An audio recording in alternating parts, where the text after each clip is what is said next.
జ్ఞానమే యవ్వనం. అంత జ్ఞానవంతుడు కాబట్టే శ్రీకృష్ణుడు ఎప్పుడు యవ్వన కాంతితో ఓలలాడాడు. చచ్చిపోయేదాకా ఆయన ఒకే స్టేజ్‌లో ఉన్నారు. బాడీ వెకెచ్చేసేదాకా.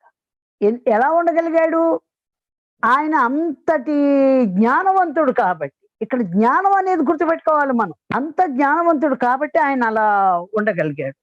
అంటే జ్ఞానం లేకుండా యవ్వనం అంటే అర్థం ఎలా తెలుస్తుంది?